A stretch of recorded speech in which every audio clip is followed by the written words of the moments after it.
Haleluya, haleluya, haleluya, haleluya. Haleluya, haleluya, haleluya, haleluya. Domba-dombaku mendengarkan suaraku, sabda Tuhan. Aku mengenal mereka, dan mereka mengikuti aku. Haleluya, haleluya, haleluya,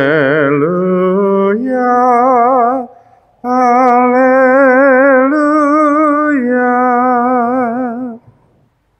Tuhan sertamu dan sertamu juga. Inilah Injil Yesus Kristus menurut Matius. Dimuliakanlah Tuhan. Sekali peristiwa, Yesus berkata kepada imam-imam kepala dan tua-tua bangsa Yahudi, "Bagaimana pendapatmu? Ada orang mempunyai 2 anak laki-laki. Ia pergi kepada yang sulung dan berkata, 'Anakku, pergilah bekerja di kebun anggur hari ini.' Jawab anak itu, 'Baik, Bapa.' Tetapi ia tidak pergi.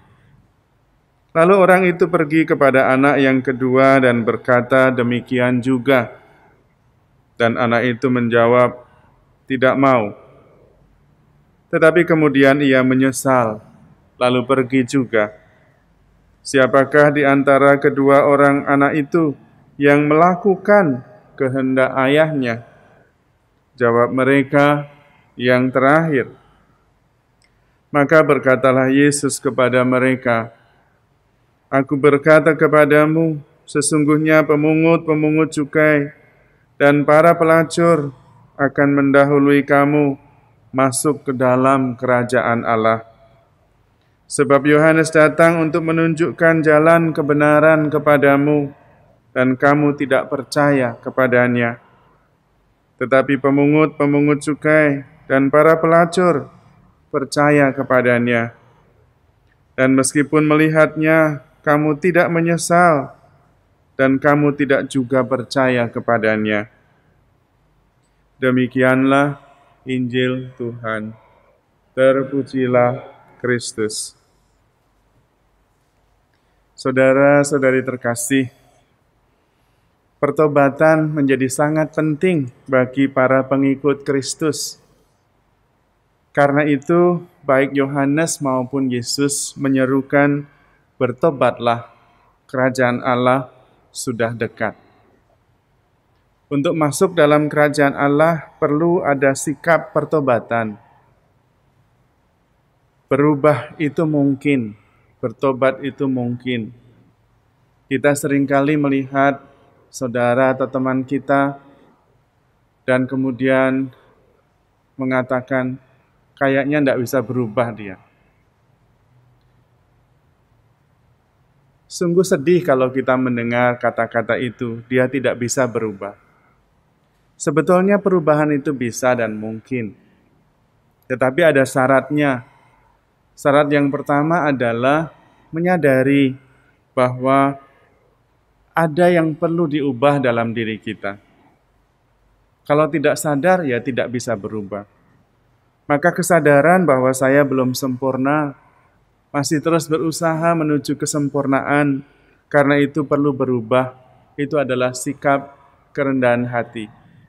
Dan di hadapan Allah kita semua patut berubah dan terus-menerus berubah.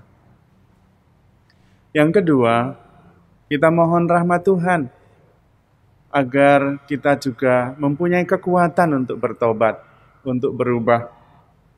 Karena kita tidak bisa melakukan apa-apa tanpa Tuhan. Karena itu memohon rahmat pertobatan juga penting.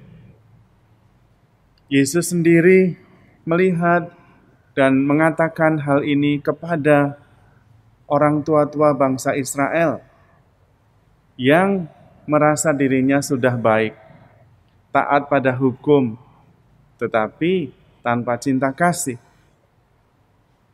Taat pada hukum baik, tetapi kalau tidak mengakui dan mempercayai Yesus sebagai anak Allah, tentu hukum itu ada yang salah.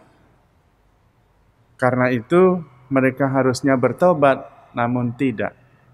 Bahkan ketika Yohanes menyerukan pertobatan, malah yang datang para pelacur dan pemungut cukai. Karena mereka merasa berdosa dan perlu berubah dan diberi kesempatan untuk bertobat. Maka mereka segera datang. Karena mereka menyadari bahwa ada yang kurang beres dalam hidupnya. Sementara para ahli Taurat dan para tua-tua bangsa Yahudi merasa hidupnya baik-baik saja. Rajin ke sinagoga, rajin ke bait Allah, rajin merenungkan Taurat Tuhan. Karena itu tidak perlu bertobat. Bahkan Yohanes datang, mereka tidak mempercayainya. Yesus datang, malah memusuhinya dan menyalibkannya. Karena itu, kita perlu mempunyai sifat-sifat, kualitas-kualitas untuk bisa bertobat, yaitu sering mawas diri, melihat bahwa diri kita masih banyak hal yang belum sempurna, perlu perubahan, perlu pertobatan.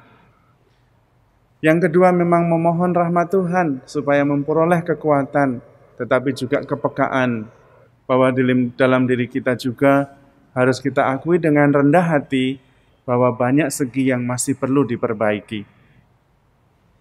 Dua sikap dasar itu yang memungkinkan kita bisa bertobat.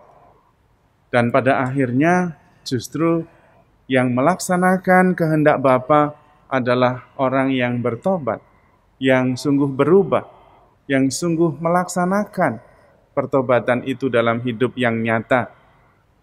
Bukan yang mengatakan ya siap, tetapi tidak menjalankannya. Karena itu mari kita memohon rahmat Tuhan. Jangan sampai juga Tuhan mengatakan kepada kita bahwa kita juga tidak akan masuk ke dalam kerajaan surga. Karena itu kita harus mempunyai kerendahan hati. Bahwa banyak hal dalam hidup kita membutuhkan rahmat Tuhan. Membutuhkan kuasa Allah untuk berubah menjadi lebih baik. Dan pertobatan itu menggembirakan, bukan sesuatu yang membuat kita berat. Karena dari melakukan yang tidak benar ke melakukan yang benar akan membuat kita juga merasa lebih baik. Dan itu adalah kegembiraan karena ketaatan dan penghiburan dari Tuhan. Berubah itu bisa, dan kita harus yakin. Tetapi memang tanpa campur tangan kuasa Allah, kita tidak mampu berubah. Maka mohonlah rahmat Roh Kudus, roh pertobatan, agar sedikit demi sedikit kita bisa mengarah kepada panggilan Yesus untuk menuju kesempurnaan. Hendaklah engkau menjadi sempurna, seperti Bapamu yang di surga sempurna adanya. Amin.